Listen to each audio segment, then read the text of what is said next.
আমি তোর পায়ে ধরছি মা, তুই বাড়ি চল।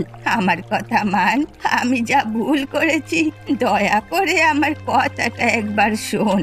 বাড়ি চল, আমাকে একটিবার সুযোগ দে। সুযোগ তোমাকে দেব? কোনোদিনই না। ওই বাজে লোকটা প্রত্যেক দিন আমাদের বাড়ি এসে আমাকে যাতাভাবে অপমান করে দেয়। তুমি কোনো কিছুই বলতে পারো না। আজকে আমি আমার জীবন শেষ করে দেব। না রে মা, এরকম বলিস না। তুই ছাড়া আমার কেউ নেই। আমি তোকে ছাড়া বাঁচবো কিভাবে? ভুল করছো ঠাকুমা, চারিদিকে তাকিয়ে দেখো, তোমার জন্য অনেক লোক আছে। আমি তো তোমার অনেক কাজে বাধা সৃষ্টি করছি, তাই জন্য আমার এই অবস্থা। শোন রে মা, তুই আমাকে ভুল বুঝিস না। সমস্ত খারাপ কাজ ছেড়ে দেব। তুই যার সাথে বারণ করবি তার সাথে মেশা বন্ধ করে দেব। তুই শুধু আমার কথা একটিবার শোন দয়া করে। অনেকটা সময় চলে গেছে ঠাকুমা, আর তোমার হাতে সময় নেই। এবার আমাকে যেতে হবে, তুমি বাড়ি যাও। মারে, তুই ফিরে আয়। আমি আর কোনোদিন তোর কথার অবাধ্য হব না। ফিরে আয় রে মা, ফিরে আয়।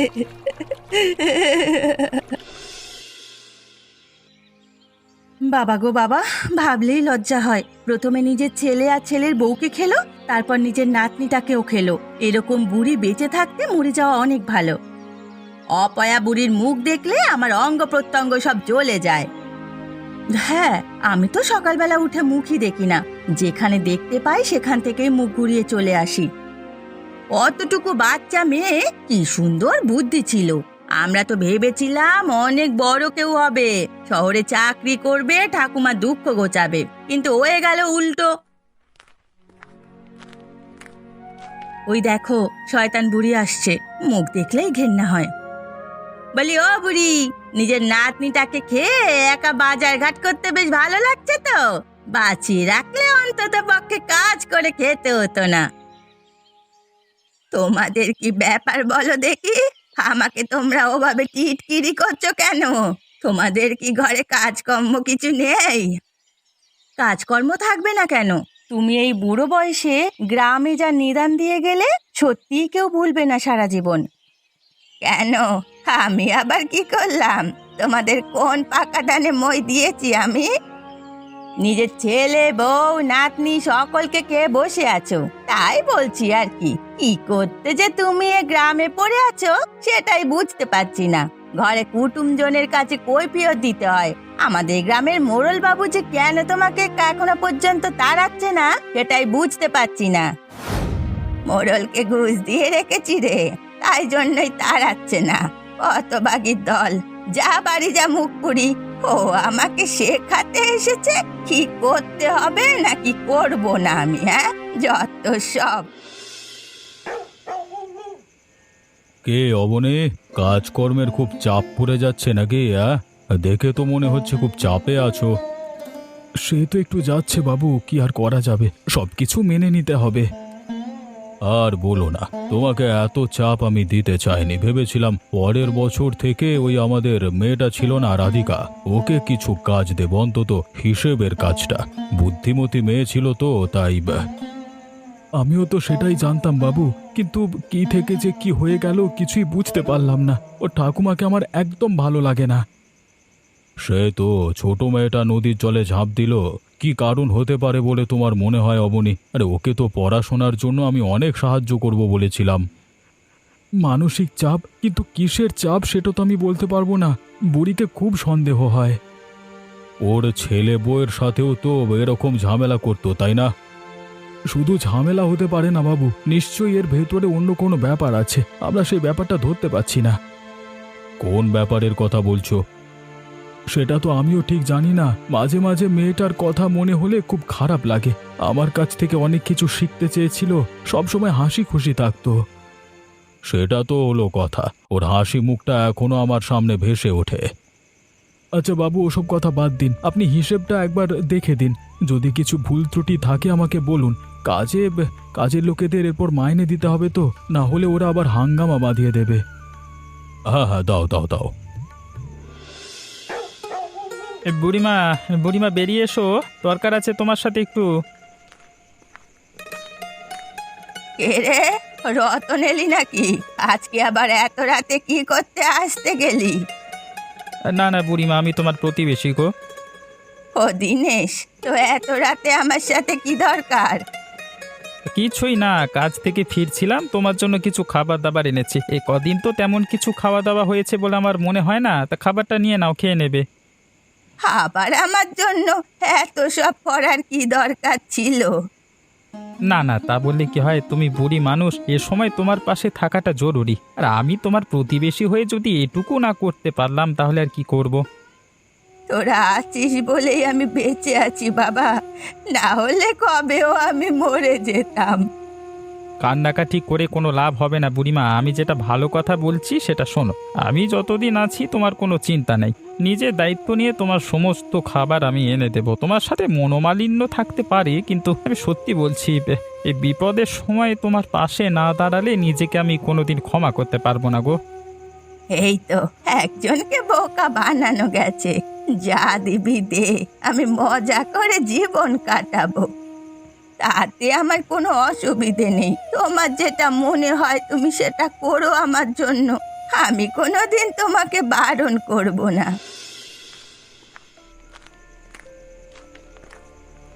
আজকাল কাজ থেকে ফিরতে অনেকটাই দেরি হয়ে যাচ্ছে। এত দেরি করে কাজ থেকে ফেরা ঠিক নয়, কিন্তু বাবুকে তো আর বলতে পারি না। যা সব যাচ্ছে ঘটনা।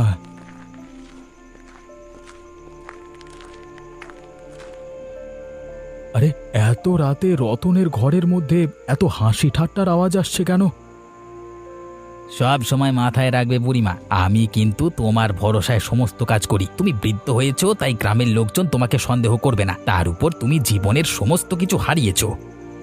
আরে শোন, আমি কি আর ইচ্ছা করে সমস্ত কিছু হারিয়েছি? তুই আমার ছেলে আর ছেলে বউয়ের কথা ধর, ওরা তো আমার সমস্ত ঘটনাই জানতে পেরে গিয়েছিল, তাই জন্য ওদের কথা শুনিয়ে ঘর থেকে বের করে দিতে চেয়েছিলাম, কিন্তু ওরা শেষ পর্যন্ত অপেক্ষা করে বসলো। আর নাতনির ব্যাপারটাও আশা করছি তাই।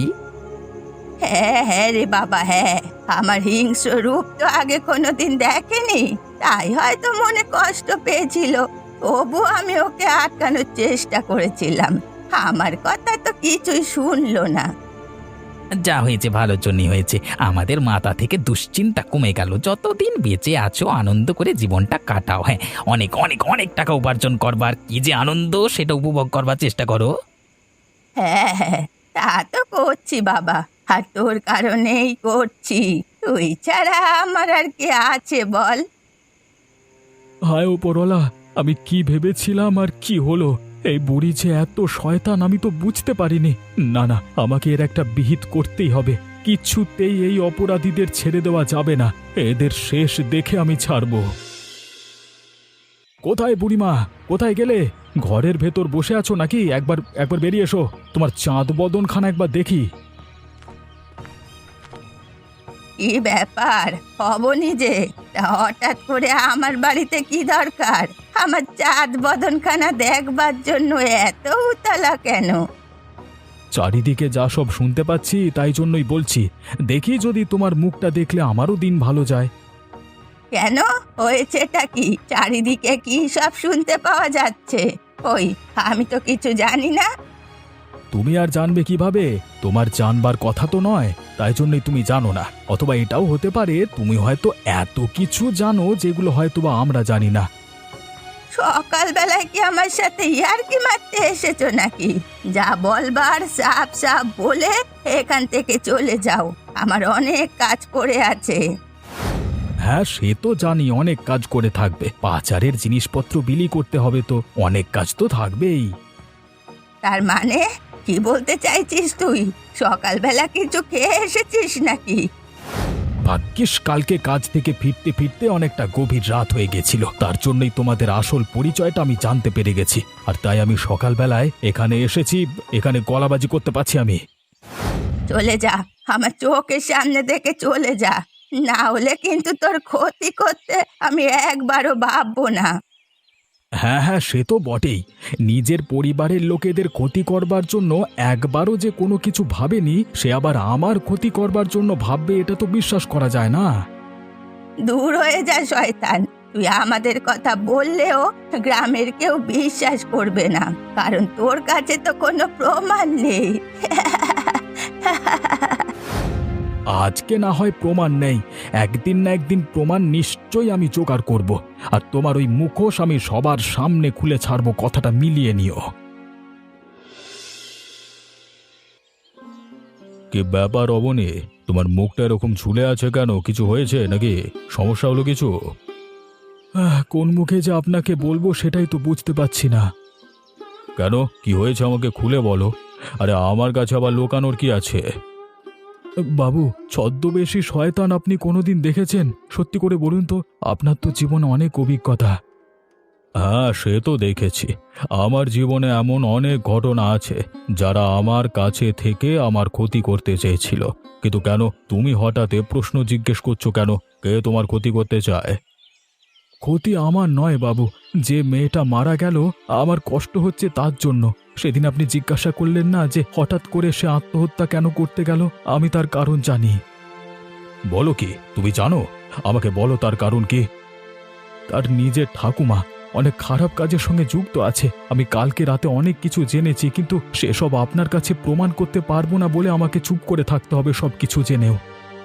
তার ঠাকুমা মানে ওই বুড়ি? সন্দেহটা আমি আগেই করেছিলাম, কিন্তু কি এমন ব্যাপার বলো তো, আমাকে খুলে বলো।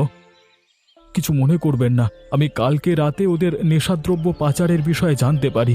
সেই নিয়ে আমি আজকে বুড়ির সাথে কথা বলতে গেলে আমাকে প্রাণ নেবার হুমকি পর্যন্ত দেয়। বলো কি হে, ওদের তো তাহলে অনেকবার বেড়েছে বলতে হবে। এইভাবে তোদের তো ছেড়ে দেওয়া যায় না। আমার তখন থেকে প্রচণ্ড মন খারাপ হয়ে গেছে। আমি চাইলেও কিছু করতে পারছি না, ভীষণ বিরক্ত লাগছে নিজেকে। তুমি চিন্তা করো না, আমি তো আছি। আমরা দুজন মিলে না হয় এর প্রতিশোধ নেব। ওই বুড়ি মাকে শায়েস্তা করেই ছাড়বো, কেউ আমাদের আটকাতে পারবে না।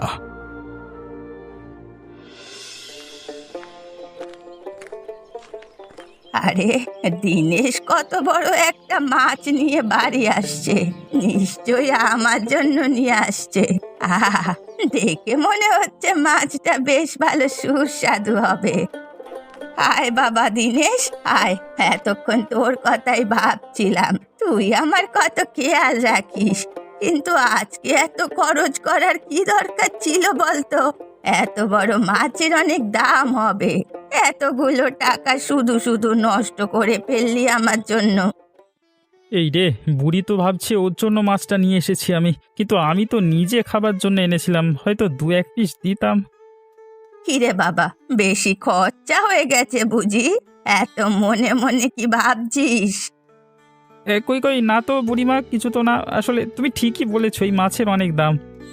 তা আনবি যখন, এত দেরি করলি কেন বাবা? বুঝতেই তো পারছিস, একা মানুষ, অনেক কাজ একসাথে করতে হয়।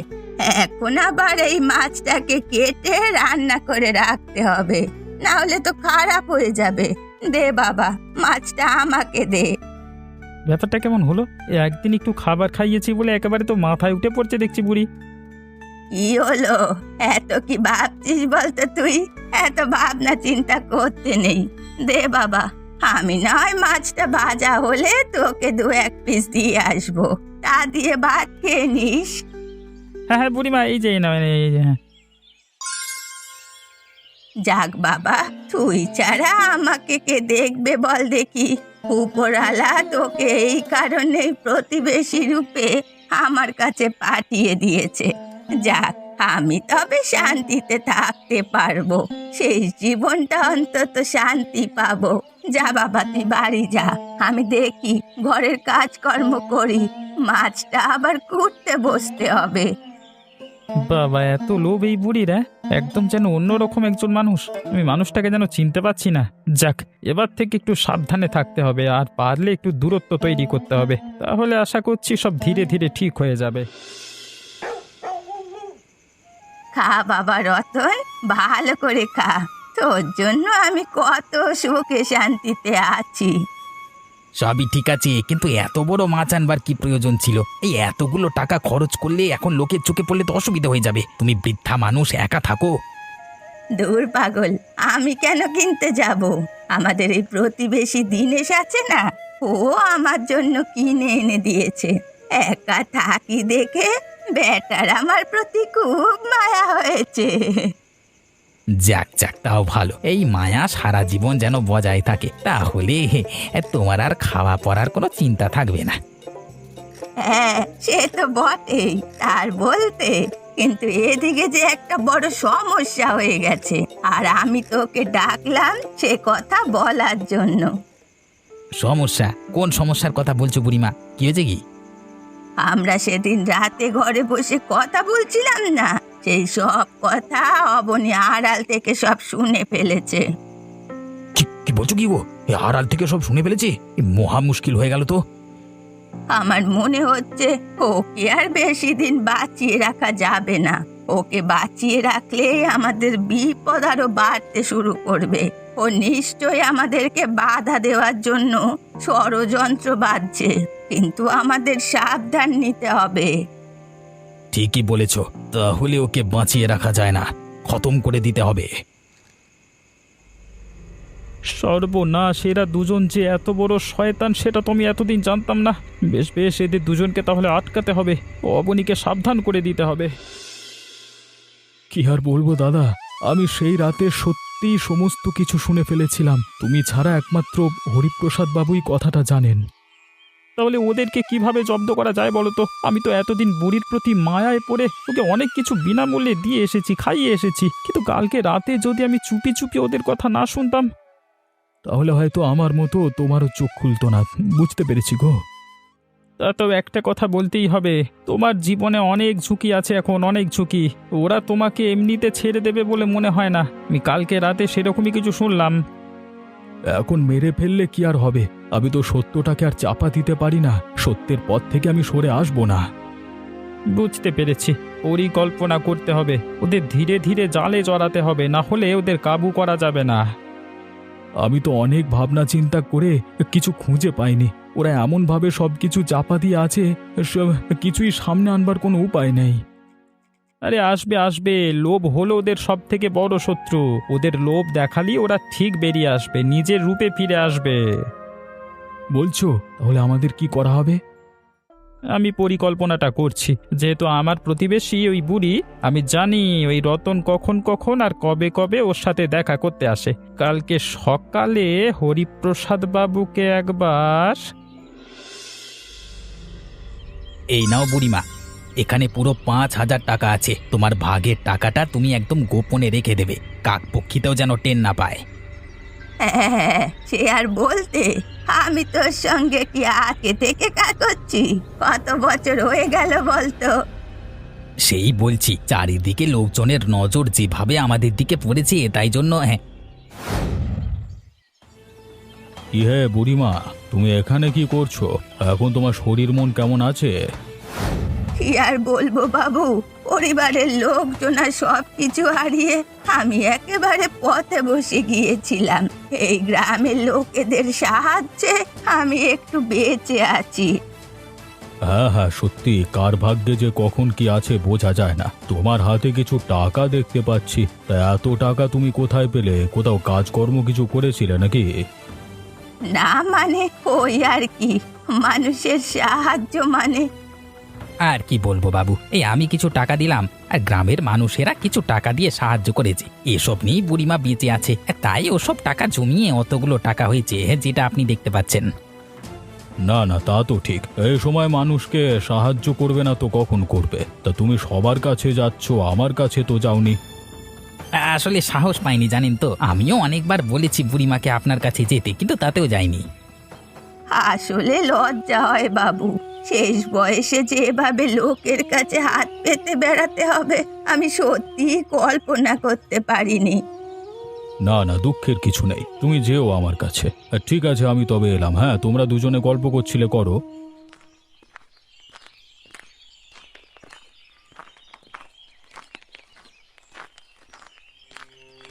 নিশ্চয়ই এরা টাকা ভাগ করছিল। এই সময় চলে এসেছি বলে থতমত খেয়ে গিয়েছে। ঠিক আছে, তোদের দুজনকে তো আমি ধরবই ধরবো, কেউ আটকাতে পারবে না।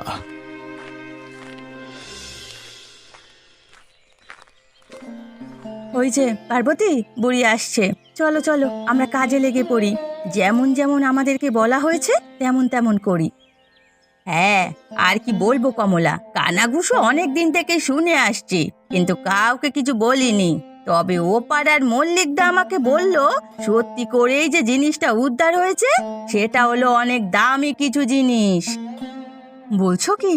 তাহলে তো অনেক দাম হবে গো জিনিসটার। হঠাৎ করে উদ্ধার পেলো কি করে? ভুল করে নাকি গাছতলায় মাটি কুটছিল, তখনই জিনিসগুলো পেয়েছে। শুনেছি তো নয় নয় করে প্রায় 1000-10 দাম আছে। এত জিনিস, তাও আবার গাছের তলায় পোতা আছে। নিশ্চয়ই চুরির জিনিস হবে, তাছাড়া আর কিছু নয়।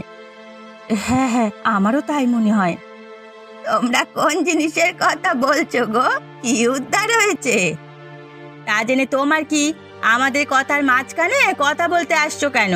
এখুনি রেগে গিয়ে দুটো কথা শুনিয়ে দেব, তখন আবার রাগ হয়ে যাবে।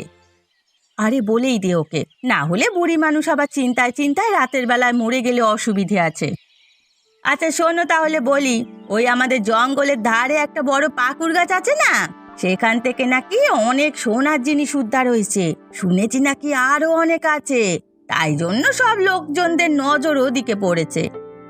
ও আচ্ছা আচ্ছা, এই ব্যাপার। এই সুযোগ হাতছাড়া করা যাবে না।